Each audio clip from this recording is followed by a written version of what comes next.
e o ka ua la whakan malo le rainmaker. e Le whakan malo le lua kausanga male afang o whangaru ngai. Te mga kua le va lele le ngopau le varukas. ya E ngai foko ua mo ai luma konga whakan malo le. Ya ke konga ngala whangaru ngai. Osol. Ai wa o ke ua kua o lua kausanga karua. O ka lepe a ko kene fale o sa na mo suile ngol fale wala kikin tikonga o fa ngao. ya sa o le waku nga wala laka mai iwa wala laka mai le kakero ko ai kunga va amu mela ko suile ole la fo de si vai nga pe o siringia ya pe o ka ko kere kama ma ke ki ai nga rumo fa e le kakere va ai to hola pe o Sāmoa ya se mon ka fai le waku la o i fa di mai si foi i laudi o isa ya o ngale mo yai o fa o mai ya e de ai ma se o la fora ka tsanga ke ni e de va ai ya ni va no ka pena ke o skula ko ngore ale mo o bea e lo ingol pol me foi le wai le ai me o no fa taua fa te ingo sa ai tua mo te la ola esi o fa la pula la o mo lo mo fa lo ingo o a fa ye se me tua fale ya ele vila se me fa taua i tai lo ye kasi na va inga ja ta ko va ia ingo ko o ko la ingo mo e anga ia inga fa inga la pa ko mai kua i le maspau a ko mo moudi ya vero nga me ma ko ya fa mai ale sa nga o ko kala ka ko no to nga fa nga ma ke ki nga fon ko e wa pe ona inu ula ia le se u le o mana ia le la fa to man tu va nga ia le na nga ia tu ia ti nga pe o nu ia inua o tu mea a fa wa siti a le nga i wa te fa ma ni la ta le mana ia o tu mata fa nga one pa o pitona ngai o nga le pe sau kai le no so ngai vai ro ka mo i bala ka pulo ri ko ka pu ya le na tonua o vai ngai ka ka na ya o nei nu na le no fai atu fu na fi e se le mana e folinga e tau le loa mai e tau le ta ua e tutuila nei te mai nu ia a te fai atu vai ngai e se le mana ai ana fa ala wi loa i wo tu disi ya o le matua man nei ya o nu la wa u le tilo ale man nei o le atu matafanga e to niu ya o nei vinga man e to atu ale niu e ola la usi le niu la nu me mata ya o la auna ye le fau te le la au o le moa ya tu langa o la au pe ya tatu sa i bia ai ma ro wafta o le ngai pe vai ya ngai o so le wala alu la lunga ya lo au maso ya kasi nga ma ngai si la me foi lo makola ko ka funga ma ya o inala le sa ye di ta tele la video le na pu ya e pe o le tu mai la le nai le la tu ngai ya suma nga ya tu ai lunga ya e pe la ina le fa pe a o na langi le i lo le me ya po wa ya le fa kia le mai le fa ka ma ya sa ola ya inala le sa o ye la ti enga le solna sa lilo lo mana te fa pese mo lunga o se monga e anga ia tu lunga a te o tu mai lunga mo e le e fa ya si mo lunga to e al mane paula ina no va ai i mo me to nga fa i ma le to ngol talo le sa tale atu fu ya le ma le si vai nga ma ia nga yo so ku ya ua lunga le mafara nga le bongo kele na ka o pio ya e ka ki mai lunga ke o pio va con que si na mauko ya kasi nga vai nga ku mai nga kilo mai lalo ma ola ki e la ta me va bo me fa como pango ku leio ma ha yo vai nga ma le ya o leo te fa longa to le la te le lo silfia o le vana e wa le se ta o na fio le sa e so i fua o ina i tutuila ya e mana ia foi mo ina to wa te tono ele vai nga le foli anga e in fa mo foi ya me se foi ta fonga i tutuila ya le la o fa fonga mai ya e mana ia foi ya o ta nu ya foi mai ya mai foi na ele vili mai ya la wori o tasim tu foi fai me sta alo ma e kere se o ka ka mo mai foi ya skala foi Ia wa Sāmoa ese foi vai. O le tino ku manga ia ngai I au wa mo ko ese pe ia bango. Ia sa. Ia sa o ba ko wo nga mo pa la ve ko ia inga o ka ina. Ia ese foi vai nga mo pe ia bango. Wala talale na fai isi to mai sa o se matu ai nga le fa fonga mai te mine. Na fai la o tala o le se o to saunga o te mana o tate o I manua. O fio o fio o le tal me foi le tala masani le masani na ta ua ia la unga mai leone le tu fio tu manu ade ya ta la o tu sala o ke o la mamua tu sai I va ka usanga wa onga mo ya onga venga mo kwale ko kuida o ke o la mamua ya nala ato ele la baka kunga mo ya maro le pengatasi o usole na le manu malu ya ulanga le welo ne mai vasa am tele de pefe o ni va lele ya sa le ya ke no la ki le mai vasa o ke mi la mo posima o mo fia mai vasa mo le ke le bongi fo ngale le kesi ma ape ana ka bo ka ko ya pe o tulanga le na o te loa o le o pu ya mato wa ni na wa ele na wa sa mai si on New Zealand na fina o ia le uma vole la la to uma o pu ia le vela o tonu an fa pela wala na on na air conditioner va ai mane ya no tulanga foi le man tua wa fio va ai fa si man losi o la sa u lunga le vela o le fa va e le ta ai tu yo inala le sa tu pu fa le tu ai le fa le ton telefone ya le na le special lotu umaro ya o ke mi le salmatinga ya so ya el kambanga sa ya wasa ka ku wa ka la ki spuru ka sanga fa so ya ngai wa ba ko wo ma ku o spuru fiko ka sa ya mo foi romba ai pe ya te le tu salmasina lo le vale te le vale sta ma salmasina o le Naomi fa pe ya te le vale ya sa la le mo ya sunga tu fuera no vinga le ia wa le la tala mai di termina no fa senga ia le salmasina male mal fual ta tu fual va ya le fa wa no ko ka ma ku ka sea ka ya mo paso tai ya soy fual al fual ya we termine de wa mo pione ta ua PSL melena ngai me ni usila au seula pe o la o ma inga I Amerika ma wa I ale se mai ni lo nga pe tau na fu ya yo lu museu o te no la foto o I sunga ya seule na ngona le pe a fu ya ese foi le me le e pe o e tasia le mele le na no fo se nei o le tina mal fana o lona loto a to la o ye nei pa wa na o le mele le na no ya o te lo vol mena le wa matena mo e talu na foi me na o to tuila le tala no ele o le to era no talo to tuila ona e langa tu langa ia le lo to foi mai ia nei ya pe o le o fa ainga nei ma li wa le utata no vanga le talpis na u sili mai la u lo fa na ya u le tala fa sol pito Sāmoa to no fa tala mai sole pe amena ai se ana le vai tato Amerika to ya mai fa fa pene le tato no foi Amerika ya o tu so o le manato to mai o le wo Amerika Sāmoa Amerika sa tau no tato Amerika fa play de man ya le la tala tani u sila Sāmoa ia wa pe o le tu fa e sa o le ia wa o la fo ia ma fo o ni so tato vai ngana ia ona pe fo ia man tu fo ia fo ila pe o e mo ia le vai Amerika ia ala fo ia o longa tele na fa matu ia pe pa wale mele e la ki o le tele o no o ia wa imanga ia tu Amerika le maro tele ia me se fo o tala le currency tu pele la tu fa wale ele o umale tu manga fa Amerika na le te masani le mele o fai o siva na tula ia le tala tai tala tu pe fa sala lau e pe a fai o siva Sāmoa na tongi le sala la fai o se matua e o moi fole po matua o tale o nga tai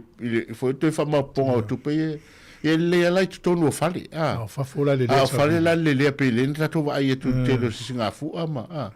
ia e fa pena ia lo no winga fa pesa video Wellington le fa ele mella ai e le se tu pe no foi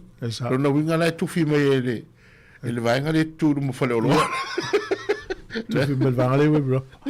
ama o nei to si muli muli tal no nga ma le ia ni si va ngama tu an fa ngal e ni va en sa fa tonu ina el to malanga e awana tal no ni ngole ia ni vai ho ele tau tal no ngole o le i o taria i man le ai ia ele se me lo tatala pe ia uma na tupe tatala mai le foi ni me na tup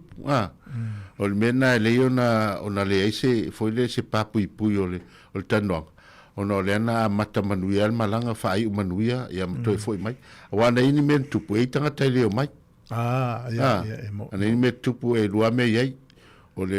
no foi o le to fia sau ia ma le lo ka tu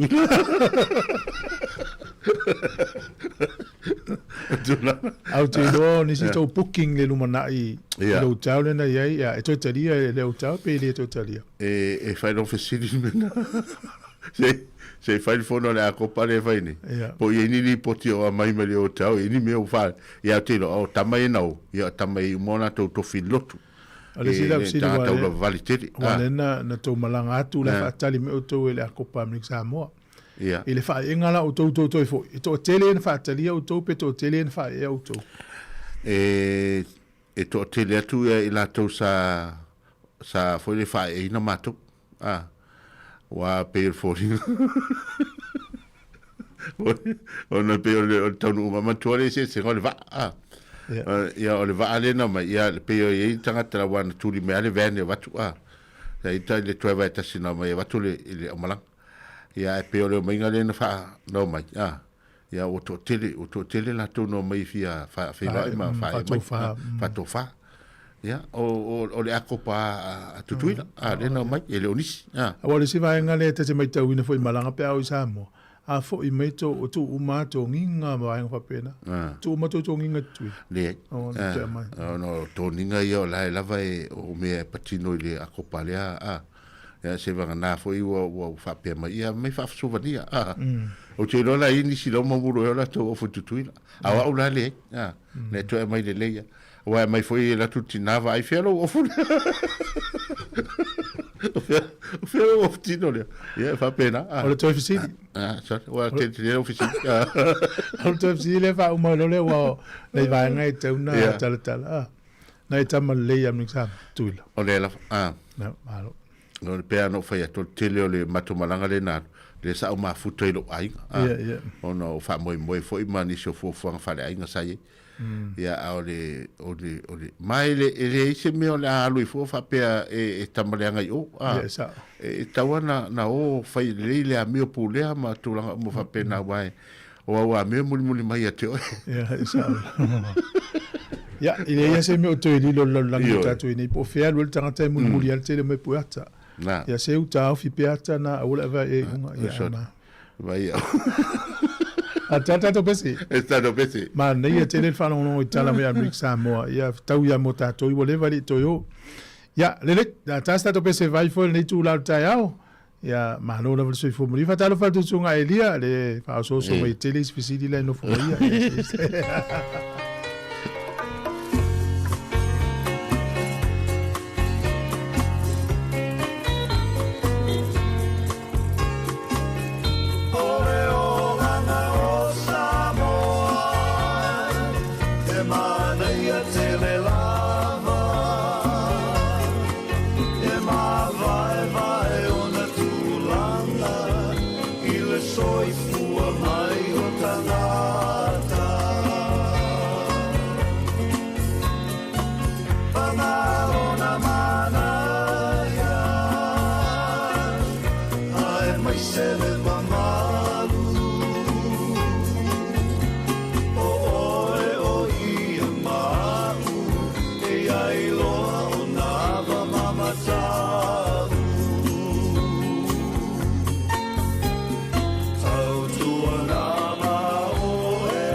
O le tautua le si ufafonga o le laumua o lo iai fo i le langolango a le New Zealand On Air.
Whaftai le tua le tātou wholonga le fo iwa yaso ina ua mai le whaai unga e ngā ruenga te tofi SS o tofi e tātou e ngā rue ai. Ai o telefon nei mai Sāmoa se mai alau whaafonga. Wa whaalau I loa aloa I ina mai nei e le teitei whono o le komiti whauwhautua mua a whiangona ngā te whale o li tu malo sa fata mai le mangoto le vasu le malo New Zealand. Ua whaamatu watu il silia i le 1 miliona tala le seleni o tau I tautupe e ta iafe ma le se lau tala mo I lanto e 5 se lau 2 se fulma le wha I le aso lulu le vai aso nei. O lea fuainu mera e au fia I le 2 se lau 5 se fulma le ono I lanto mai ta fitoala se lau 3 se fulma le valu I lanto mai la fio ango muli vai. 3 se lau 1 se fulma le wha mai fausanga 5 se lau ma le valu mai le fio ango fusi. 5 se lau 1 se fulma le fitu le fio ango vaie. Toa wha se lau 2 se fulma le valu mai le fio ango nusu tia. Ai valu se lau 2 se fulma le fitu mai loto whanga. Toa se lau 5 se fulma le valu mai sa tawa. Afe se lau ma le iwa I lanto mai sa anapu. Ma le se lau valu se fulma le iwa o I lanto mai le fio ango sala mumu. Sau noa ia le ala sala noa Francis Robena. O I lanto umeia o lea wei te tono lanto te ngā tupe ia se leni. Ai o le isi to tele o lo wha ngā solo pe I le teimile nei wha maa eina ma wha solo tu I nā tupea pe a mahea mea umolo mo mia. O le vai aso nei le wa wha I longa ina I Sāmoa le atoanga le se furu tusanga talu o na wha vai mai le whalitele malo le tau me Sina Island Resort I Motaa. O le fionga le tamai ta isui pānavia le fionga muripola ana rosa a le mōni o. Na I sau no le sau noanga au tū, a toai muli atu le whaaftai I le sau le nifaltele malo le tamau a ingo le atunu, e ala I li tūtau tu risi, matari ngā malo whaavau malo Sāmoa I whontanga te tele umawai, ai o le to tele walo ma whanau le atunu, wa maua ngā ruenga I whaamuni e nai. Na ta o le sau noanga le fionga le sui pānavia, o le whalitari malo le tau me sena o whaatuina I Sāmoa. O le pine leo le ngā rue whaatase o Sāmoa me le malo Papua New Guinea. O se awala le whaamalo sia I le tamau a ingo atunu e lua. Ma whaawau e pere whainga pa anga po le whainga wo. Atu moto le Pasifika. Mai o se tasi fo le nei whalitari malo o lo tau aveina le whaalawi lo ino tū maanga nu o Sāmoa. Pea o ina tali malo ma te itai o atunu o mai fafo. E whontang te tele whaavao malo, sa tari malo ai Sāmoa. O lo tumutai le waaima mao le whainga malo le teimile nei, e le atina ina le o tātou malai waalele le ngatal malai waalele e whangalii, e ia whapena fwoi o na toi fausie se isi la asanga fau, malai waalele maota māsau, e a vea o nisi malai waalele wawai atu ye whainga malanga whaavao malo, e na ia re whakalang tasi atu il malai waalele whaavao malo au tu I whaleolo. O le aunga lea o asia singa whaawau o le pālemene ma te tai o le atunu. Le ufata oto I te todo māsina te itasi e a sia inga luenga bloke te tele. Lea sao lato wasia sia il malai waalele I whangalii. Ma le whaamoe moe e mawhai o na whaao popolo na umi. A toai ma le whaalele ia o na whale taliei pasese whemanangai. O le wha moe le fionga le sui pāna mia ma le kāpineta, e nei mawhai na wha awau pele ni a sia singa, e re ngata e mata I tui nei ngā ruenga wha ala paputonga mamtanga ruenga te tasi, e si le fiai wa e ngā ati na e lau tele le atunu e au o na wha ale leia, au leitu e tau au fia le whontanga le pāna mene wha awau, mole ni māsina fōwa amatalia. Ua tali mai le ofisa siri o le pūlenga o ta'awalea filunga o le te tele, le fionga mulianga tele Malcolm e Sarah. Wa taunu watu le taro sanga le asosi o le au faita a vale la upasese la tunu. Peita i o lo wha ngā solo I le ilo I longa o vaenga e te tau o na sila iai. E mawhai o na si I le tau o pasese mō tangate whemalanga I taxi mapasi. Ona ele I o le teimi e te tau wai o na whaia sisi I tanga. Sau no mulianga tele o se teimi o I luma I le o toi mamao. O na whaamanino leo se tūlanga wata oto iai le whaanga solonga atoa o ilo I longa mō le tali atu e na ia tāla whiangai ma fuawhanga malo le tūla whono le malo. Ai sa whaatino le whontanga a le se lia I le 5 se fulu o whale ta vale lau pāsese le atunu. Mō lato whaailoa ai wata lia le malo le si tanga I 3%. E wisa o lato talu sangaina le 5%. Aina tā ua muliang tele, o le isi tue le o mawhai ai le pūlenga o na whaia sisi tanga le teimile nei, Ona olo i ai Samoa I lamta ingo le lanu moli e tūlanga a fia o le whasoasoa o le swau.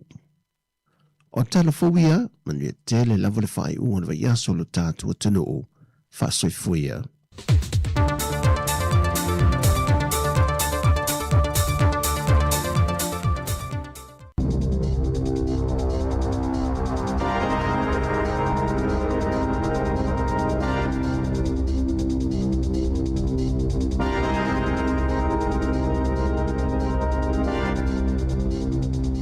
Talofa lava o talafou mai le si ufofonga le lau mua I Wellington e mo le nei tae ao, aso tolo I ulai lua a whelua ono. Ua fola le Labour o le alato ave isia le pili tau whaofi, whaatatawi au nanga lango mo tangata e ai mana o ngā tūmau le Disability Support Services Bill, na poto tangata e ai mana o ngā tūmau I lumo le palemene I le aso tofi, e tuina atu se talosanga e te te e ai I lea pili tau whaofi, o le tina mai New Plymouth o Victoria Coleman, na tu whaatasia lea talosanga, mai na te tausia tangata e ai mana o ngā tūmau, e tu samale se fulu ono afe fase laulima valu, tangata na sainia lea talosanga, o lo iluma nei or komiti filifilia al palemene lea pili tau whaofi, ina ua amatau na whaia iloilonga mao ina finangalo tangata lau tele, ile vai aso na te anei, o lo opopole le toa tele, o na etali tonu, e ono ave esea ia la toa ia tatau, ma whaititia ile fesosoani tau tupe la tau te maua, e ui ina saunoa le minista mo tangata e eimana o ngatu mau Louise Upston, ele ai se suinga o le a whaia ile whaatulanganga o ala fua o lo iai nei, na saunoa le suisa o upo le Labour, Priyanka Radhakrishnan, I whafo le palemene ananafi o lea pili ele o se pili le lei.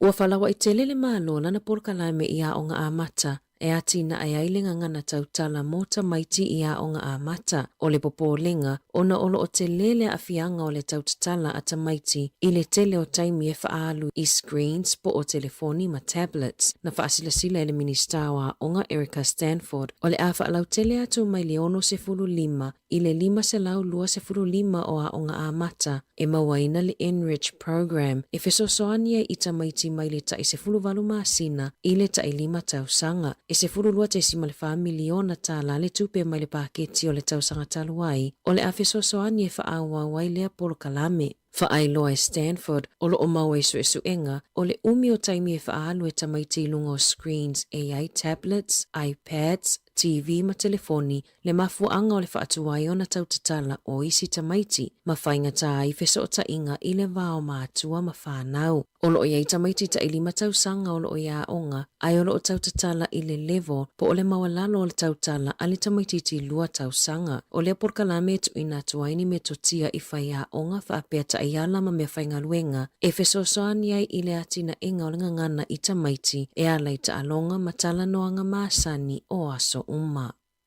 Ua whaatupeina se suenga whaafo mai e au fiai po tutinga aina po ICU e lima se furu I whale mai, e iloilo ai pe mawhai e le pota whaafo linga o masini teknolosi, le artificial intelligence, o na fesosoani I fo mai e whaasao so I fuo tangata, pe a whaalangolango I masini whaaola po o life support. O le asu suenga ua whaingoa ina o le Revolution Trial, o le a whaongai se masini e whaangaluea ina ele AI, e iloilo ai le vaenga pito sili o na talawhea ngai, e mawhai ai ona tu ina atu le oke sene I tangatanga se ngase, o lo o lain masini, o lo o awhia I le asu suenga po tutinga ina I au se tālia mani usila, ai o lo o taula mua ai le fo mai e taitaina le ICU, I le whale mai tele I Wellington I Apollo Fesa Paul Young, e 5 miliona tālau o tu ina atu e le whaala potopotonga mo suenga New Zealand, a waia suenga ma whaataitainga, ma le moe mitinga, ina I o atu I le lua se fuluwha afe tangatanga se ngase, e au fia I tutonu o lea suenga, ma o se whaataitainga mua lea I le lalolangi a toa, pei o na lipotia. O le ato e whaafo I Sāmoa le ali ia li pine sila, pe a uma o na tulilo na whaasalanga I le to ese, le ana whaafale pui ina ua ia aveina se taavale, ma whaao o manu ai ini tupulanga talavou, na malili wai talavou e to alua, ma na ia whai ma le loto I ai, wala taili luas furutau sanga talua na tupule whaalave, ma ua whaase furutasi nei tau sanga o sila, sa whaasalaina I le whale pui I le luafe ma le valu, e nofo salai mo le olanga a toa, ma e le mawhai o na talo sanga I le palo lola se ivangana ua mai au na tuli le leititi fo male se furufitu tausanga o lona whaasalanga. Na ia whaao ina le maliwi tamaita itala vouta i se fulu ono tausanga i a Hana Rosita ma Jane Young i fafo o se pāti i se fale Edgeware i Kalai Estete i le aso limo me lua fe male fitu na whaamanu alia i tala vou e to avalu. Na te ena i le komiti mo le palola le talosanga asila i le lua fe lua wha. Whapena fo iona te ena i le vai aso taluai. Ai ua whaamanino mai i le komiti e toi wha fo i le atau le ale ai Sāmoa pe a umau na tuli lona whaasalanga. E lima se fulu wha fe tala ua si iti ai le tutongi o le taitai fono o le komiti wha atonu mo le kainga ora e ui sa ia ta ua le wha ititia o matawha ioi ale ofisa na sauno le minista o fale Chris Bishop o ia lea sa wha amao nia masainia le si itanga o le tutongi e wha apea o lea wha unga e o ngatasi matai ala fau mo tutongi peitai e taritonu le suiso o upua le leiba mo mata uputawi fale Kieran McNulty e le talia ina le lei e tangata ni usila lea si itanga ona e talitonu e le o ausia e le kainga ora ngaluenga mataunu unga e te tauna lato wha atinoina na wha alawi loa e le New Zealand Herald i le tausanga taluai e le ipisa tele le malo ina wala tau whaia si itanga o tutongi mo komiti wha atonu i tino ese o le malo e o atu lava i le valu se fulupa sene si itanga. Olo o whaitio ina e le leiba le tele o ia si itanga ai mai se le taitai fono kainga ora Simon Muta si itia mai le ivas fulu valu a fetala i le se lau lima se fulu lua a fetala i le tausanga lima pasene na si itia ai. Mana amata maua mai ia Januari o le tausanga nei. Na si itia fo i le tutongi mo le sui taitai fono mai isi tangata o le komiti. Olo o whaia whaafina ngā tangata i Palmerston pe tala whea ngai le toe whausia o se isi McDonald i le aai e wha i ai whale ainga le McDonald i Palmerston. O nisi olo o langolango ina le whausia o se isi whale ainga ina ia mawai ngā luenga a isi tangata o loo sa ili ngā luenga. Pe tai o isi o loo te tee o no o tūlanga i le soifua malolo ina. O tauranga e to a tele tangata ino no fuai ma e tolu la o le McDonald o loo iai. O Palmerston fo o loo iai Subway se wha, Domino's e tolu, Burger King e lua, o Pizza Hut, whaapea KFCs, o loo te teele au whaito wha o le soifua malolo ina, i le isi la o le McDonald o loo whausia. Ua whaia e le TikTok se malilienga ma le talavou i le United States, au le amatalia le whaamasinonga, na ave le tangi e le talavou sfuru 5 tausanga mai Florida, e whaasanga i le TikTok, ona o le a whaina o lona soifua malolo ina o le mawhau mai ia upenga o feso ta inga. Ua toe o ninai vai aso wala au lea mata upu i luma le whaamasinonga, na tuua i ai e le talavou kamupani e wha i lunga o le social media, o le mafua anga o afianga i lona mawhau. O le aso lua se fulutolo o uni na whai ai se malilienga i le vao le talavou, ma le YouTube, le ua toe ai o le Meta ma le Snapchat, ua fuafua e whai alfa amasinonga i le aso lua se fulufito Iulai i Los Angeles. O le masino mati na talosanga inai e le whaamasinonga kamupani o le Meta ma le Google, le ai whaangalue ina le YouTube, ina ia tutongi atu i se tamaitai le 1 miliona tala tupe Amerika. O le masino me na malilea i le Meta, Snapchat ma le TikTok, e tutongi atu le 2.5 miliona tala i sea o ngai Kentucky, ina ia awaine i o atu le mata upu i le whaamasinonga. Ua wala au le TUA a New Zealand po le Technology Users Association, ina ia whaamalo sia puipuinga mai osa whainga whaakomipiuta. Ua lo mia e le TUA se li poti e whina wai, e whaapea o le whainga o loo iai nei, ua tuina tuai le te leo le matawhai oi i tangata ta ito atasi, i puipuinga mai solitula fono whaakomipiuta, na saunoa le taitai fono o le TUA, Paul Littlefair, e mawalunga tele le to mai whaapitoa e mana o mia, e puipui ai tangata mai i solitula fono i osa whainga e lunga masini whaakomipiuta. Mai le mawhai le to atele o tangata ta ito atasi mapisinisi la iti, o na fofo lea whaafitauli. O whautuanga au tu e wha mai le Telecommunications Users a New Zealand, e whaapea e tatau i le malo o na suia ta ia laitula fono, e te tauona whaamalosia ma ia tui nātu whesosoani mō bisinisi la iti e pei o le whaiti iti o la fonga si itia whesosoani tautupe ina ia mawhaiona la tau whaonga ina awala tāua mō le puipuinga I lunga o le initaneti e pei o le multi-factor authentication ma le te wina saonga le mu o whaamaumaunga I lunga o le cloud ia whaatu la fonoina kamupani telefoni ma upenga tawhailangi ina ia la tau sue ma tau fia whainga tau whaasese mai I ata po o videos e whaia ele poto whaafolingo masini ko me piuta a ole ia whaina I tangata. Ia avea le saonga le mui lunga o le initaneti ma to mai tāua ma ia tutusalo na tāua ma le whaitau tusi ma le numera I totonu oa onga. I taalonga, ua whaalawiloa mai le awa le oropeleki mo le la taalonga ma le awa wharani I ne malanga taamilo mai I le nei tūlangi. Pei ona whaalawiloa e le whaia onga ulu ia Dave Rennie o le numera tasi ua iai Ethan D. Crute, Lua Cody Taylor, Tolu Fletcher Niwo, Fa Josh Lord, Sam Derry numera 5, Pita Lakai numera 1, Fitu Luke Jacobson, Valu Adi Savea o le kapiteni, Eva Cam Roygard, Sefulu Ruben Love, Sefulu Tasi Caleb Clark, Sefulu Lua Jody Barrett, Quinn Tupaya numera 13, Will Jordan 04, ma Damian Mackenzie, ile numera 05. O le ufa leo ua iai Asafo Aumua, Xavier Numia, Tyrell Lomax, Patrick Tupulotu, Wallace Sititi, Cortez Ratima, Billy Proctor, ma fehi fineanga nofo. Tala fōia mai le si ufofongo le laumua mo le nei vaenga o le tae ao.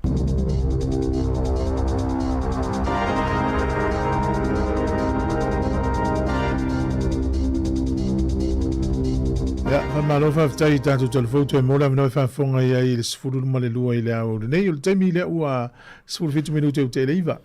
o le swinga o tato por kala me o tala la urungo le vai so le la fa tau tai mai Samoa le la tala no mai le fionga le pule ia me le fenga luenga nei la le afo le iva I le tau nei ia tato por kala me na o le tala la urunga ia na toi fo mai le ni usile nei afo sfuru tato por kala me le singa e mfanga solo toi le nei la utinam tamai tai telefon fululu e mta to eva to ata le fiafi o swinga na por kala me le so mana ia foi se foi mer por kala me Samoa foi se swinga e se foi se manga o Samoa ia ma tulanga mo foi ministra la mana ia wala to mo nei ya en tala no ya America Samoa ia le la ave Samoa tala no ma ya Samoa ba vai la swinga oh ia na le mana ia le pe tafa e foi le tafa tolu ale alu tato fa salonga e kava mai ia na yo tato nisi foi vainga ya le la tautu mai le sunga le pole ma pokale masani le fatuni ya pe folinga mai yo le la sau va vai fa ya onga tulanga le tato au le wi le van fa tali le tunu le ya la fa fifi loi u tele loi pole so wa mana tua o le uta no falani ni usila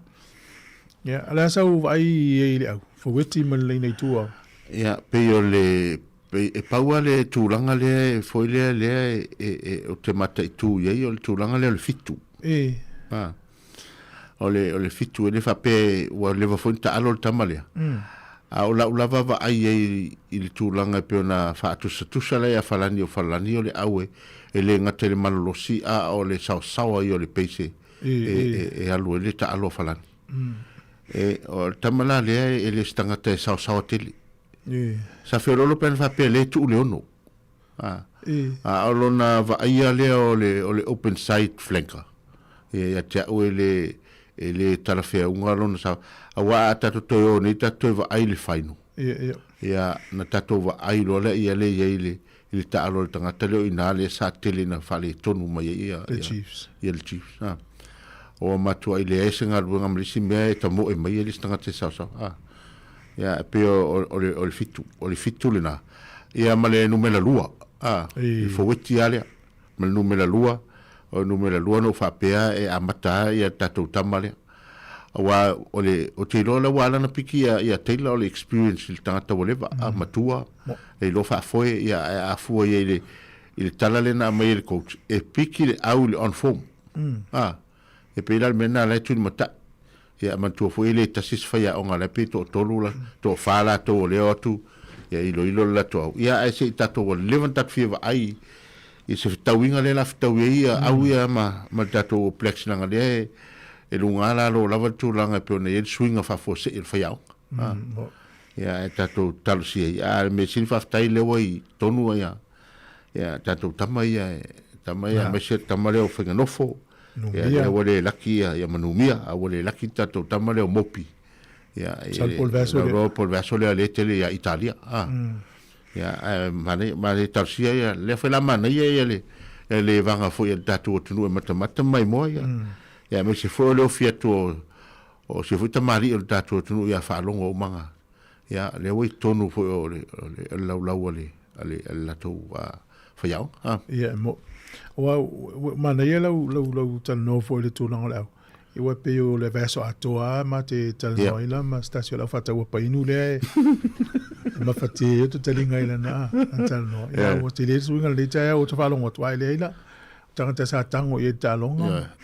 o le si vaenga mo le si fiele tu o le suinga le tau sanga nei le o su ye le world rugby le fainga o talonga ia se fulu rua au pito runga lalang e ono au mele tulangi matu ma ono au mele tulangi saute o au la ia matu Engelani falani Italia Wales Scotland ma Irlani o au a saute le ia New Zealand Australia Argentina Afrika fiti ma Japani o le ala tua mai au e tolu mai o i le tula e ai elani falani ma Italia a le tua au a tātou e tolu i nei o ngai o i ala e whai ala tau taalonga o fiti o South Africa ma Argentina na ala pingi mai se au e tolu la Engelani Scotland ma Wales ya le mai au i e tolu i nei ya lela ye ta longa na fa ngol vayaso o no ngasi akila Sky TV tele yo ta longa tu sai no ta longa mel fa ngol vayaso ne ta longa international ya ese mai la ta longa la ve Sāmoa mai si vo yeto ya tu solta fa na pe foringa fa au na ia Sāmoa ya na la ve ai o la ta longa la le te va ai tu de Hong Kong ya o ta alo Hong Kong pe ya la o Sauli va vea ya te le lola pe sa to va ai fo pe ai le tulanga pe nei Sky na ya o talonga e te le o talonga ka pi fa ingol va yaso e tau al taiao le sa ya mo ya tau fai a sa lola ka pi ta le sa fa mo lotu ya to sa lola na e o kile na e pu ai ya na lola sa fai to na im te mata ya le na ya le tulanga na ya le fo ye i talonga yo isi au ye se mai i chochi mai se turu ya ta me sangala na a umala talonga ye tolu ni uzila ya na sa uni lole ta pena lan talonga mo Afrika sa tula sfito o kuso ya na ta pena lo martua ya lu Afrika pe yo le talonga la na le la ta aloi le vai nga fo le tamil sangale ta ftolu le ta fale le po le tamil sangala ia o le tausanga nei lea lua le tua tausanga la nei lea lua le tua tātou i Afrika tolu ta alonga whawa malo ia maisi ta alonga na pe lima ia makalapu sharks, le bulls, cheetahs maisi au o le matua im tau tia la o le tua le la alu nei o le tua la na le talitonu e wha popo ini si tama i le au le la malanga ia nau te loela vei nei kilifi ia masi vaenga i le piki le taimina nei tama lea tātou kilifi au ngai ta alonga na South Africa vave lima to e maloe e ngai tama wa o ina le pe e vava ai mamao ye ia fa ya onga ma le au o le tua le Afrika la ngai e tawan fa fa inga Afrika le World Cup e na ia fa fa ngo fiele la to anga ia to the World Cup ia wa le mana ia fo le la tala tama le World Cup le fa i Australia ya mana ia tele le ale va via o tu lo lima lo mata ia Ora korosi fa salo mai Sāmoa. Tala la ulunga le vai aso fa tau tai mai Sāmoa. So le mal tato programa o le se singa i nei New Zealand. Ia mtoi fa o programa tau le fiafi. Ai si le la ia la ta vai va pe ia info fuanga ia ne aso tato fe lo vestain. Fe fe stain. Ia manu ia telefone la singa. Ia manu ia foi programa sunga le pole ia me se foi sui fa sala mai Sāmoa. Ia na. Ia fa so ifo mo nei taimi. Ia manu ia vo ia le tulanga fo fuanga la ia. Ya, vaftai. Ya, le la vai foi, ia na vatu le fa salonga i Sāmoa, pe tu i mai tatou fa salonga mai Sāmoa.